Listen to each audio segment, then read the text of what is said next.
shape of the Bent Pyramid has always made it an easy target for modern explanations that the structure must have been a failure one way or another. As potentially the first enormous pyramid constructed with smooth faces rather than stepped terraces, criticism of the two-angled slope could normally be dismissed as a historian's fallacy. This fallacy is the assumption that decision-makers of the past had the same information that we do in the present. The relevant context is that the builders of the Bent Pyramid were the first to make a smooth-faced pyramid, and so later pyramids without a change in slope were not a factor in its design. Just because the straight version of a pyramid became popular afterwards doesn't mean the Bent Pyramid was a compromise or failure in its time. However, the pharaoh Sneferu, who commissioned the Bent Pyramid, also had other pyramids constructed, including the Red Pyramid located nearby. Egyptology's limited framework assumes building the colossal Red Pyramid required the intent of burying a king inside, and so the earlier Bent Pyramid must have been inadequate in the eyes of Pharaoh Sneferu. The logic then follows that if the Bent Pyramid was an inadequate burial place, any aspect of its design can be interpreted through the lens of failure.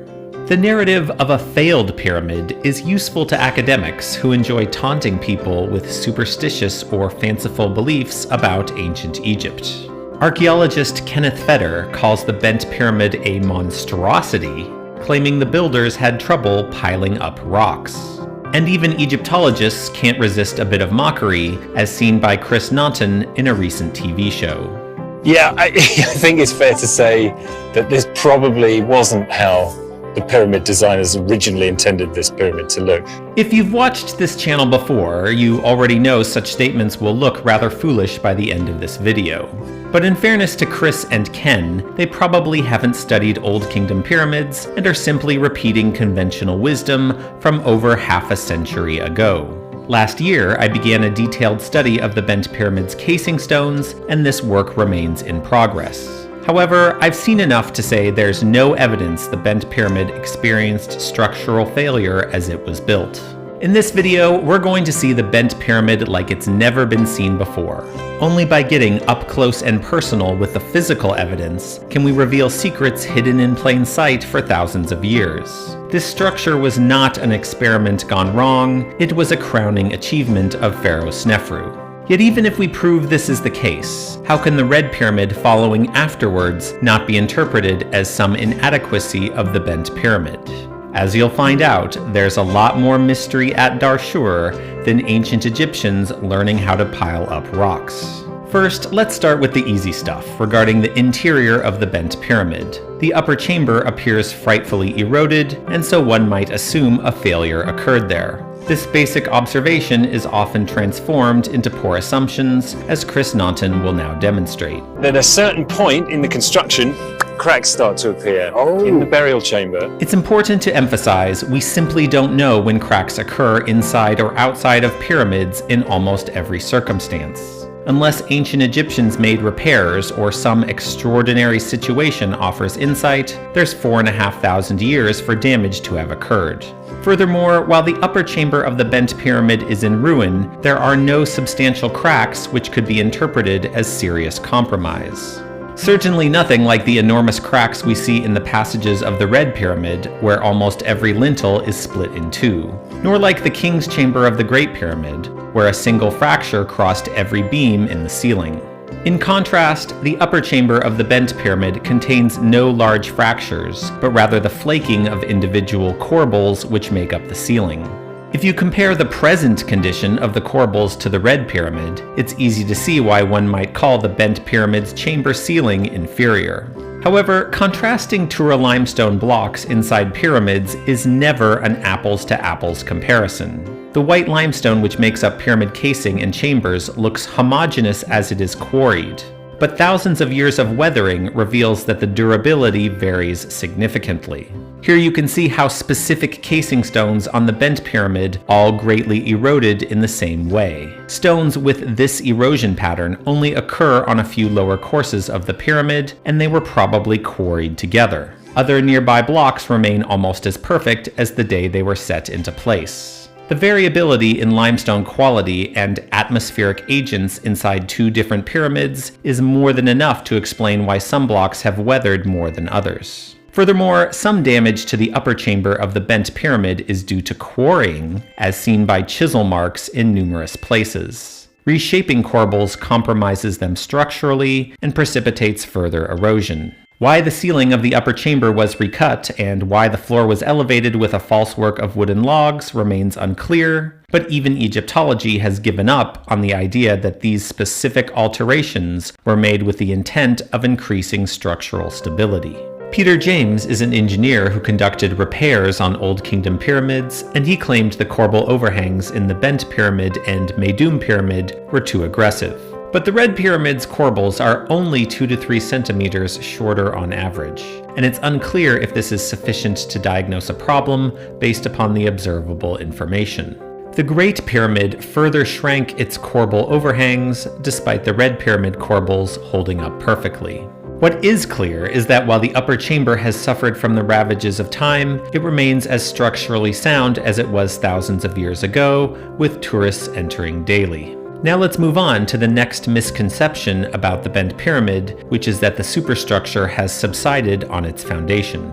This idea was first proposed by Italian researchers Marigioglio and Rinaldi in 1964. They were searching for an explanation as to why there would be a 30-centimeter dislocation in the descending corridor next to an anomalous joint. This joint is continuous around the entire passage, which is not typical for pyramids. They proposed the Bent Pyramid was enlarged from the continuous joint to the casing, and that this girdle of stone subsided into the ground, causing the dislocation. This explanation is still presented today in modern publications and documentaries, and here's Egyptologist Mark Lehner to give us an example. Sneferu starts with a pyramid of 60 degrees. It's slipping and sliding because he's building on a natural desert surface. And so he puts a casing or a girdle around it at 54 degrees.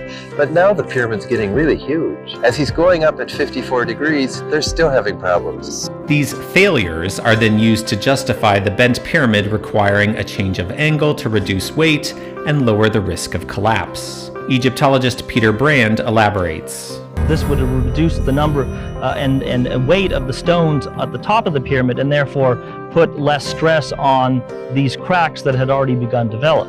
This simple explanation faces an enormous problem. Again, there is insufficient evidence for when any crack or flaw may have developed in a building that is over 4,500 years old.